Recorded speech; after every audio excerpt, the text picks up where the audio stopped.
Today I'm going to be kicking off my series of end of year videos by talking about 9 hidden gems that I found this year. I love to take some time at the end of the year to do all of these end of year videos, and specifically I enjoy doing this video where I talk about books that I read and enjoyed that had a small amount of ratings compared to all the popular stuff, because you know of all the popular stuff. You've been hearing about it all year from everyone. And I like the popular stuff too, and I'm going to be talking about the popular stuff later. But for this video specifically, I'm going to be highlighting books that have fewer than 2,500 ratings on Goodreads at the time of filming this video. These are all books that were at least a 3-star or above for me that I enjoyed and that I think should get a little bit more attention, and maybe I can help them find a broader audience if you hear things that might be interesting to you.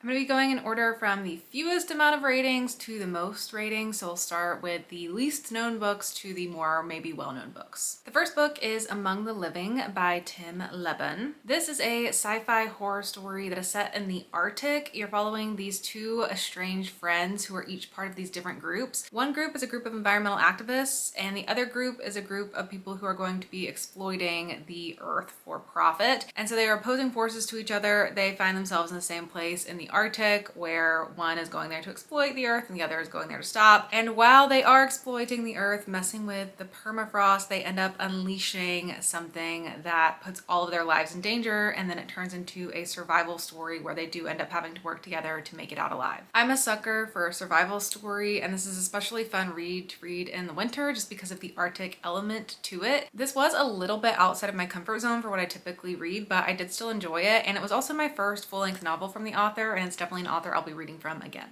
Next is What Is Mine by Lynn Liao Butler. This is also kind of a story about two different opposing forces. It's a story about two women. The first woman you're following is a woman named Hope, and she has recently adopted her nephew with her husband after the loss of her sister. But then one day he disappears and she will do anything she can to try to find him. Then there is another woman who is living with a lot of secrets who will do anything to try to save her marriage with her husband, and she thinks she can give him the one thing that will make him love her again. I think you can see where this is going. The story follows both of these women going through this journey. It reads more like a family drama or suspense more so than a straightforward thriller or straightforward mystery. It has like that family drama element to it, but I really enjoyed it. I really like the writing style of it. It had this cinematic quality to it where it really felt like the action was coming off the page, and it was quite twisty by the end of it. Next up is The Plus One by S.C. Lawley. This is about a woman who is attending a wedding as a plus one to a guest, but before the wedding ceremony can even kick off, the bride and groom are found dead with gunshot wounds to the head at the hotel. This is all in this really fancy resort. This is a well-known family,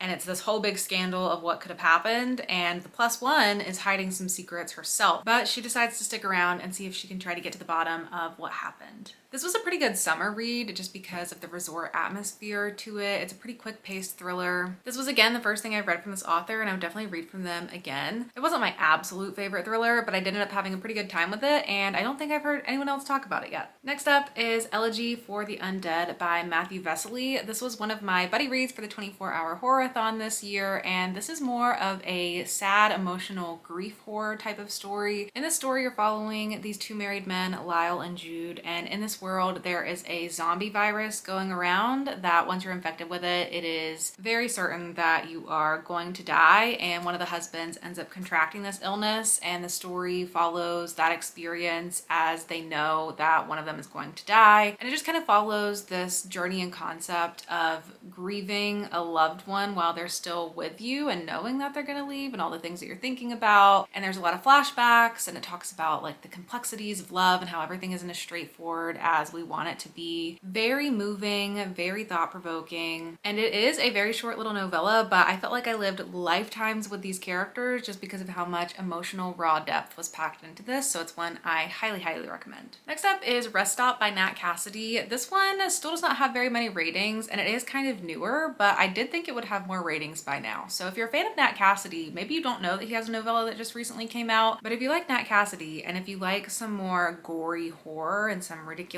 kind of wacky horror, then I would definitely recommend picking this up. In this story, you're following this guy who is driving home late in the middle of the night, and he has to stop at this rest stop. He ends up going in and going to the bathroom, and and then some pretty wacky things happen. And I don't want to say too much more than that because it is just a short little horror novella, but this does have a survival angle to it where he's trying to survive the night in this rest stop, and as the cover implies, it's a pretty bloody affair, so if you are sensitive to gore, this one's not going to be for you. But it had a lot of my favorite tropes in it, and I really like Nat Cassidy's writing style and just his voice and tone that he brings to his stories. There's also some commentary about like religion and existentialism in here a little bit as well. Overall, it's just a really good time, and I am surprised that more people haven't picked it up yet. Next is The Wishing Pool and Other Stories by Tananarive. This is a collection of short stories that most broadly are categorized as horror, but there are all different types of stories in here from all different subgenres of horror. Tananarive just shows such range and such capability with that range in her writing in this collection. Some stories are about more straightforward ghost type hauntings, some are more metaphorical, some lean more into apocalyptic sci-fi elements to them as well, and the whole thing was just really great. There are close to around 15 stories in this collection. I had so many 4-star short stories within this one. I even had at least one 5-star, couple 3s. For the most part, I really enjoyed them, which is difficult to do in a collection. It's hard to always feel like you can have such a good experience reading so many different little things,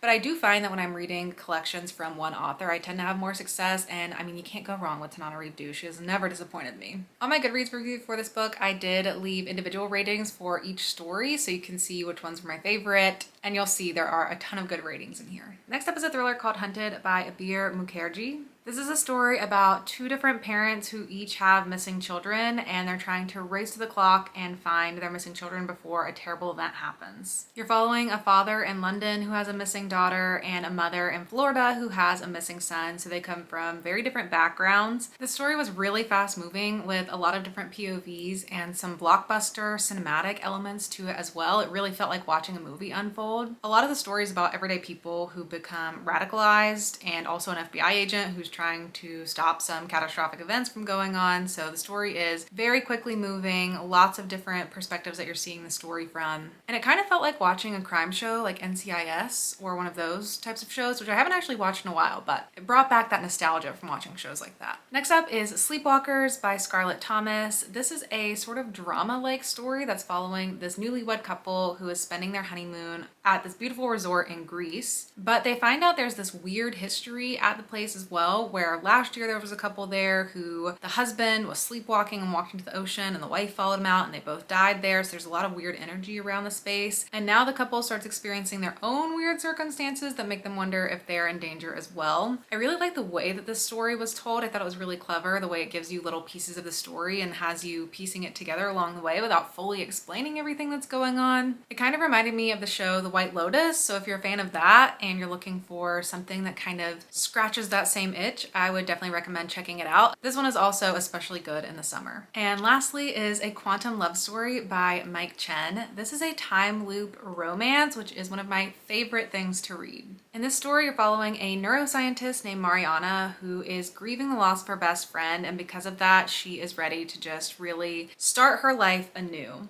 But she has one last consulting project she's working on where she's going to be consulting at this top secret particle accelerator location. And while she's there, this guy Carter runs into her, and he is frantically approaching her, telling her he knows all these things about her, even though she feels like she's never seen this man before. But he tells her that she needs to listen to him because a time loop is about to kick off again. Throughout the story, they're trying to break out of the time loop together, and of course it's a romance, so they end up falling in love, and I really enjoyed this story. I will always enjoy a time loop story, I think. I just find them so thought-provoking. It really gets you thinking about what really matters in life and the way we spend our lives, and I love the romance element to it as well. It was just my perfect recipe. So that's it from me and all of my hidden gems that I found this year. Let me know down below if I convinced you to pick any of them up, and let me know if there are any books that you've read this year that you fell in love with that don't have a lot of ratings that you want to spread the good word about down below as well. And if you are not already, now is a good time to make sure you are subscribed down below, because like I said, this is the first in a long series of videos I'll be doing throughout the rest of the year, talking about my favorite books of the year, the most unique books I read, my favorite thrillers, my favorite horror books, all of the things. And you can also hit the notification bell to make sure you get notified when I post if you would like to do that as well. But that is it for me. Thank you so much for watching, and I'll see you all in my next video.